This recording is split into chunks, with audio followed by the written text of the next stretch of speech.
محفل ادبی معرفتی معرفی 49 نامگوی ادبیات‌های تازه نشر با اشتراک کارشناسان و شاعران و ادیبان دوست داشته کودکان و نورسان برگزار گردید. در چورابینی مذکور نمایندگان وزارت فرهنگ جمهوری تاجیکستان، اتفاق نویسندگان تاجیکستان، مؤسسه‌های نشریه‌ای ادب، ادبیات بچگانه، وسایل اخباری عامه، مؤسسه‌های تا مکتبی و تعلیمی اشتراک نمودند. در قسمت اول مهمانان از نمایش کتاب‌های تازه نشر دیده نمودند. سپس اطراف اهمیت و جایگاه کتاب، تهیه و نشر ادبیات‌های نو کودکانه، نقش آزمون‌های جمهوریوی در بلند برداشتن معنویات خوانندگان، جلب ادیبان بچگانه در تهیه موضوعهای معاصر کودکانه سخنرانی نمودند. در چورابینی مذکور مخصوصاً قید کرده شد که از طرف حکومت جمهوری تاجیکستان برنامه رشد ادبیات کودک برای سالهای 2027-2031 برای 5 سال قبول گردید که دلیل غمخوری حکومت مملکت نسبت به سازندگان فردای دولت و ملت تاجیک ارزیابی می‌گردد. همزمان دیرکتور مؤسسه نشریه‌ای ادبیات بچگانه ابراز داشت که در 6 ماه سال 2026 49 نامگوی کتاب با دربرگیری طلبات خواننده نورس در عموم با تعداد 50,000 نسخه به تب رسیدند که این قدم جدید در رشد و تقویت ادبیات بچگانه به حساب می‌رود. همزمان نامبرده علاوه نمود که تا انجام سال 2026 شماره نامگوی چاپی کتاب‌ها به 80 عدد رسانیده می‌شود. هدف از برگزاری چنین چورابینی جلب بیشتر کودکان به کتابخوانی، بلند برداشتن شوق و ذوق آنها به ادبیات کودکانه و شناسایی با اثرهای نو مؤلفان وطنی و خارجی میباشد.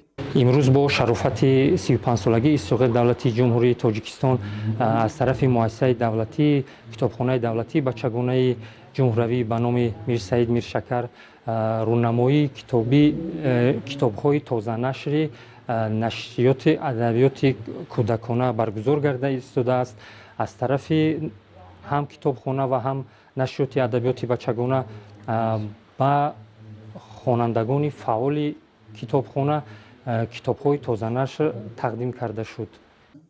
باید ذکر نمود که نمایش کتاب‌های تازه نشر بچگانه با مقصد جلب کودکان به کتابخوانی، ترغیب علم و دانش و بلند برداشتن شوق و ذوق آنها به ادبیات کودکانه برگزار کرده می شود. در نمایش کتاب‌های نوی، افسانه‌ها، حکایه‌ها، شعرها، کتاب‌های معرفتی، انسیکلوپدیاهای کودکانه و اثرهای ادیبان معاصر به نمایش گذاشته شدند. خوانندگان نیز در چورابینی فعالانه اشتراک نموده و درباره کتاب‌های دوست داشته‌شان اندیشه‌های خود را بیان کردند. ضمناً از جانب خوانندگان فعال کتابخانه دولتی بچگانه جمهوریوی به نام میر سعید میرشکر که اکثریت آنها را غالبان و اشتراکچیان آزمون‌های شهری و جمهوریوی تشکیل می‌دادند، در وصف مادر، وطن، زبان مادری، وصف زیبای دیار شعرها قرائت گردید. برگزاری چنین محفل‌ها برای رشد جهانبینی، تفکر و معرفت کودکان زمینه خوب فراهم می‌آورد، زیرا کتاب برای نسل نورس یکی از بهترین واسطه‌های آموزش و تربیه به شمار می‌رود.